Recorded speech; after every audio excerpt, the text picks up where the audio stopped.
আজকের গল্প বিভূতিভূষণ বন্দ্যোপাধ্যায়ের কাহিনী অবলম্বনে গঙ্গাধরের বিপদ।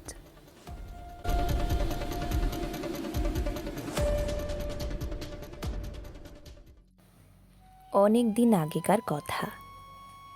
কলকাতায় তখন ঘোড়ার ট্রাম চলে। সে সময় মশলা পোস্তায় গঙ্গাধর কুণ্ডুর ছোটোখাটো একটা মশলার দোকান ছিল। গঙ্গাধরের দেশ হুগলি জেলা, চাঁপাডাঙ্গার কাছে। কিন্তু অনেক দিনের দোকান। যে সময়ের কথা বলছি, গঙ্গাধরের বয়স তখন 50-এর ওপর। কিন্তু শরীরটা তার ভালো যাচ্ছিল না। নানা রকম অসুখে ভুগত প্রায়ই। তার ওপর ব্যবসায় কিছু লোকসান দিয়ে লোকটা একেবারে মুষড়ে পড়েছিল। দোকান ঘরের ভাড়া 2 মাসের বাকি, মহাজনদের দেনা ঘাড়ে, একেবারে মুষড়ে পড়েছিল। দুপুরবেলা দোকানে বসে থেলো হুঁকো হাতে নিয়ে নিজের অদৃষ্টের কথা ভাবছিল। আজ আবার সন্ধ্যের সময় গোমস্তা ভাড়া নিতে আসবে বলে শাসিয়ে গিয়েছে। কি বলা যায় তাকে? এক পুরনো পরিচিত মহাজনের কথা তার মনে পড়ে গেল। তার নাম খোদাদাঁত খাঁ। পেশোয়ারি মুসলমান, মেটিবুরুজে থাকে। আগে গঙ্গাধরের লেনদেন ছিল তার সঙ্গে। কয়েকবার টাকা নিয়েছে, শোধও করেছে, কিন্তু সুদের হার বড় বেশি। ইদানিং বছর কয়েক গঙ্গাধর সেদিকে যায়নি। ভেবেচিন্তে সে মেটেবুরুজেই রওনা হলো। সুদ বেশি বলে আর উপায় কি? টাকা না আনলেই নয় আজ সন্ধ্যের মধ্যে। মেটেবুরুজে গিয়ে খোদাদাদ খায়ের নতুন বাসা খুঁজে বার করতে টাকা নিতে দেরি হয়ে গেল। খিদিরপুরের কাটিগঙ্গা পার হয়ে এসে ট্রাম ধরবে। হন হন করে হেঁটে হেঁটে আসছে। এমন সময়ে একজন লোক তাকে ডেকে বললে, এ সাহেব, ইধার শুনিয়ে তো জরা। সন্ধে হয়ে গিয়েছে। যেখান থেকে লোকটা তাকে ডাকলে সেখানে কতকগুলো গাছপালার বেশ একটু অন্ধকার। স্থানটা নির্জন। তার ওপর আবার তার সঙ্গে রয়েছে টাকা। গঙ্গাধরের মনে একটু সন্দেহ যে হলো না এমন নয়, কিন্তু উপায় নেই। লোকটা এগিয়ে এলো। ওই গাছগুলোর তলায় সে যেন তারই প্রতীক্ষায় দাঁড়িয়েছিল। লোকটা খুব লম্বা, মাথায় ঝাঁকড়া ঝাঁকড়া চুল ঘাড়ের ওপর পড়ছে। মুখটা ভালো দেখা যাচ্ছে না। পরনে ঢিলে ইজের ও আলখাল্লা। সে কাছে এসে সুর নিচু করে হিন্দিতেও ভাঙা ভাঙা বাংলায় মিলিয়ে বললে, বাবু, সস্তায় মাল কিনবেন? গঙ্গাধর আশ্চর্য হয়ে বললে, কি মাল? লোকটা চারিদিকে চেয়ে বললে, এখানে কথা হবে না বাবু, পুলিশ ঘুরছে, আমার সঙ্গে আসুন। ঝুপসি গাছের তলায় এক জায়গায় অন্ধকার খুব ঘন। সেখানে গিয়ে লোকটা বললে, জিনিসটা কোকেন, খুব সস্তায় পাবেন। ডিউটি মাল ছুট, মানে গিয়ে ডিউটি ছুট মাল, লুকিয়ে দেব। গঙ্গাধর চমকে উঠল। সে কখনো ও ব্যবসা করেনি। ডিউটি ছুট কোকেন, কি সর্বনেশে জিনিস! ভালো লোকে পাল্লায় সে পড়েছে। না, সে কিনবে না।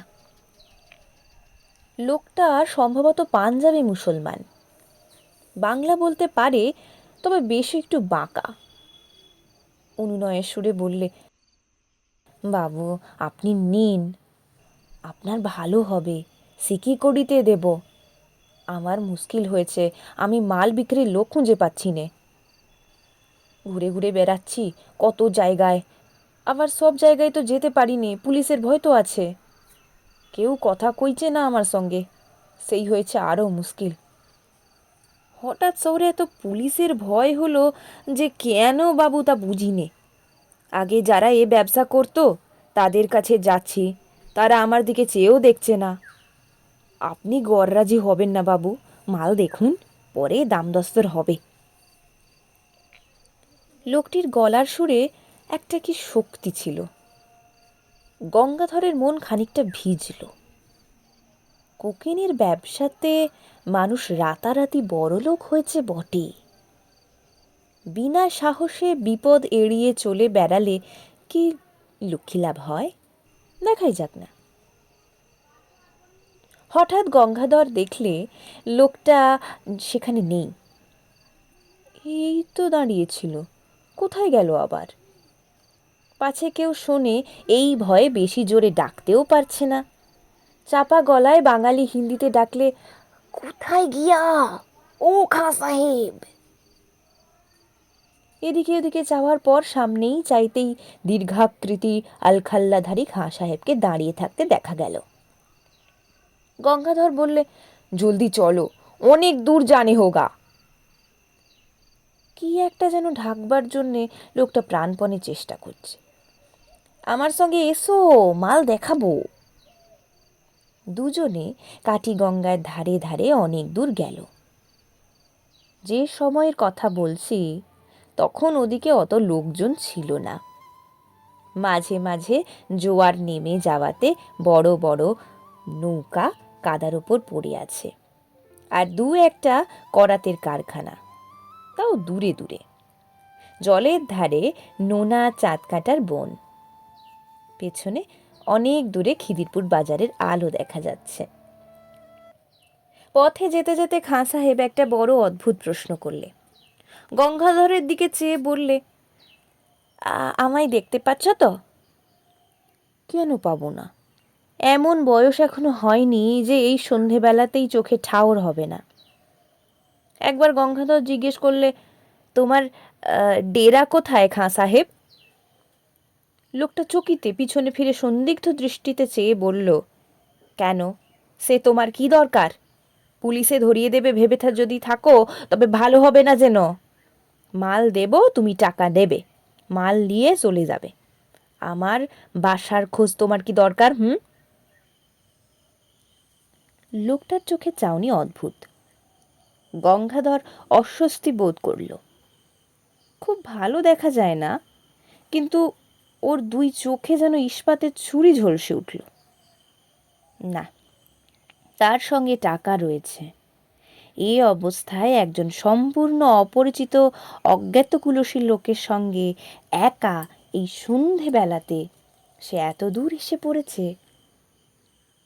লোভে মানুষের জ্ঞান থাকে না, তার ভেবে দেখা উচিত ছিল। কিন্তু যখন এসেইছে তখন তার আর চারা নেই। বিশেষত সে যে ভয় পেয়েছে এটা না দেখালেই ভালো। দেখালে বিপদের সম্ভাবনা বাড়বে বই কমবে না। ছুরি বার করে বসলে তখন আর উপায় থাকবে না। অনেক দূর গিয়ে মাঠের মধ্যে একটা গুদাম ঘর, একটা গাছের গুঁড়ি পড়ে আছে। গুদাম ঘরের দরজা থেকে একটু দূরে। তার উপর গঙ্গাধরকে বসতে বলে লোকটা কোথায় চলে গেল। গঙ্গাধর বসে চারিধারে চেয়ে দেখলে গুদাম ঘরের আশেপাশে সর্বত্র আগাছার অনুচ্চ জঙ্গল। নিকটে কোথাও লোকজনের সাড়া শব্দ নেই। অন্ধকার হলেও মাঠের মধ্যে বলে অন্ধকার তত ঘন হয় না। সেই পাতলা অন্ধকারে চেয়ে দেখে গঙ্গাধরের মনে হলো গুদাম ঘরটা পুরনো এবং যেন অনেক কাল অব্যবহার্য হয়ে পড়ে আছে। বাঁশের বেড়া খসে পড়েছে জায়গায় জায়গায়, চালের খোলা উড়ে গিয়েছে মাঝে মাঝে। সামনের দোরটা উই ধরা, ভেঙে পড়তে চাইছে যেন। গঙ্গাধরের কেমন একটা ভয় হলো। কেন সে এখানে এলো এই সন্ধ্যায়? এরকম জায়গায় একা মানুষে আসে, বিশেষ করে এতগুলো টাকা সঙ্গে করে? সে আসতোই না কখনোই। সে যে কলকাতায় আজ নতুন তা নয়। তার ওপরে ঝুনো ব্যবসাদার, বাঙাল দেশ থেকে নতুন আসেনি। ওই লোকটির কথার সুরে কি জাদু আছে, গঙ্গাধরকে টেনে এনেছে। সাধ্য ছিল না যে সে ছাড়ায়। এই কথা তখন তার মনে হলো।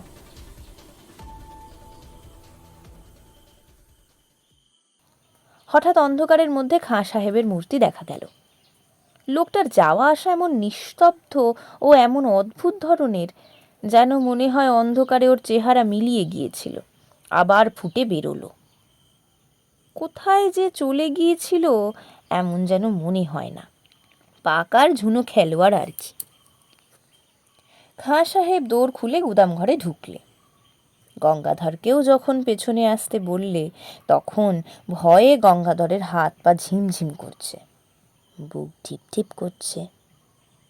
এই অন্ধকার গুদাম ঘরের মধ্যে নিয়ে গিয়ে ঠিক ওর লোকটা ওর ওই লম্বা হাতে গলা টিপে ধরবে কিংবা ছুরি বুকে বসাবে, সেই ফন্দিতে এত দূর ভুলিয়ে এনেছে। লোকটা নিশ্চয়ই জানতো যে তার কাছে টাকা আছে, অনুসন্ধান রেখেছিল। কে জানে খোদাদাদ খায়ের দলের লোক কিনা। গঙ্গাধরের কপালে বিন্দু বিন্দু ঘাম দেখা দিল।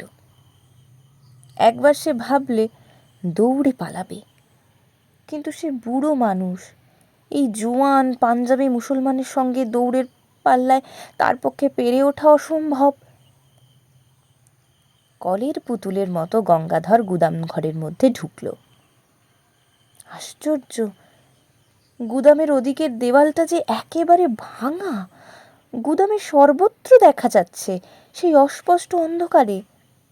এক জায়গায় দুটো খালি পিপে ছাড়া কোথাও কিছু নেই, মাকড়সার জাল সর্বত্র। অন্ধকার ও দেখা যায় না বটে, কিন্তু নাকে মুখে লাগে। একটা কীরকম ভ্যাপসা গন্ধ গুদামের মধ্যে, মেঝেটার স্যাঁতস্যাঁতে, কতকাল এর মধ্যে যেন মানুষ ঢোকেনি। এদিকে আবার খাঁ সাহেব কোথায় গেল? লোকটা থাকে থাকে যায় কোথায়? অল্পক্ষণ মিনিট দুই হবে কেউ কোথাও নেই, শুধু গঙ্গাধর একলা। আবার সেই ভয়টা হলো, কেমন এক ধরনের ভয়, যেন বুকের রক্ত হিম হয়ে যাচ্ছে। এই বা কীরকম ভয়! আর গুদাম ঘরটার মধ্যে কনকনে ঠান্ডা হাওয়ায় যেন একটা স্রোত বইছে। মিনিট দুই পরেই খাঁ সাহেব এই তো আধো অন্ধকারের মধ্যে সামনেই দাঁড়িয়ে। হঠাৎ একটা অদ্ভুত কথা বললে খাঁ সাহেব। বললে, তুমি কালা নাকি? এতক্ষণ কথা বলছি, শুনতে পাচ্ছ না? উত্তর দিচ্ছ না কেন? কোকিন যে জায়গায় আছে বললাম তা দেখতে পেয়েছো? সাবলের চার দিয়ে তুলতে বললাম পিপে দুটো, হাঁ করে সঙ্গের মতো দাঁড়িয়ে কেন? বারে, এত কথা কখন বলেছে লোকটা? পাগল নাকি? গঙ্গাধর কেমন ভ্যাবাচাকা হয়ে গিয়েছে। মূঢ়ের মতো দৃষ্টিতে চেয়ে বললে, কখন তুমি দেখালে কোকিনের জায়গা? কোথায় সাবল? কথা বলতে বলতে গঙ্গাধর সম্মুখস্থ খাঁ সাহেবের মুখের দিকে চাইলে। সঙ্গে সঙ্গে তার মনে হলো, তার বিভ্রান্ত বিমূঢ় আতঙ্কাকুল দৃষ্টির সামনে খাঁ সাহেবের মুখ, গলা, হাত পা, বুক, সারা দেহটা যেন চুরচুর করে গুঁড়িয়ে গুঁড়িয়ে পড়ছে, সব যেন ভেঙে ভেঙে বাতাসে উড়ে উড়ে যাচ্ছে। খাঁ সাহেব প্রাণপণে দাঁত মুখ খামুটি করে বিষম মনের জোরে তার দেহের চূর্ণায়মান অণুগুলো যথাস্থানে ধরে রাখবার চেষ্টা করছে, কিন্তু পেরে উঠছে না। সব ভেঙে গেল, গুঁড়িয়ে গেল, উড়ে গেল। 1 2 3 4।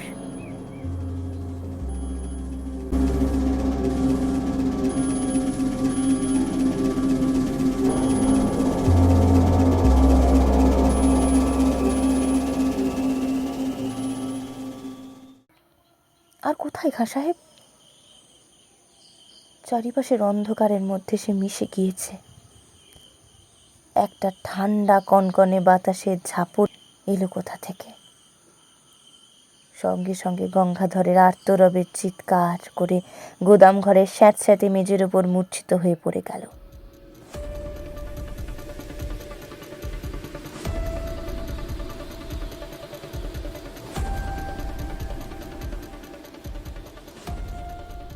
একটা দেশি ভর কাছে কোথাও বাঁধা ছিল। তার মাঝিরা এসে গঙ্গাধরকে অচেতন অবস্থায় তাদের ভাড়ে নিয়ে গেল। তারাই তাকে দোকানে পৌঁছে দেয়। গঙ্গাধরের টাকা ঠিক ছিল, কানাকড়িও খোয়া যায়নি। তবে শরীর শুধরে উঠতে সময় নিয়েছিল। অনেক দিন পর্যন্ত অন্ধকারে সে একা কিছুতেই থাকতে পারত না। মাস 2 পরে মেটিপুরুজে খোদাদাদ খাঁর কাছে টাকা শোধ দিতে গিয়ে গঙ্গাধর টাকা নিয়ে যাবার দিন কি ঘটনা ঘটেছিল সেটা বললে।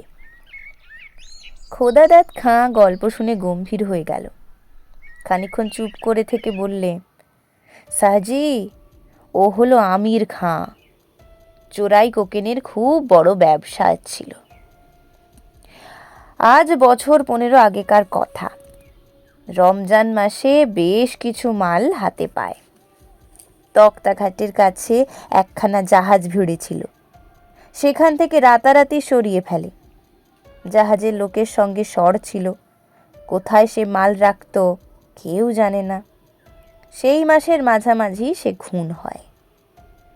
কে বা কেন খুন করলে জানা যায়নি।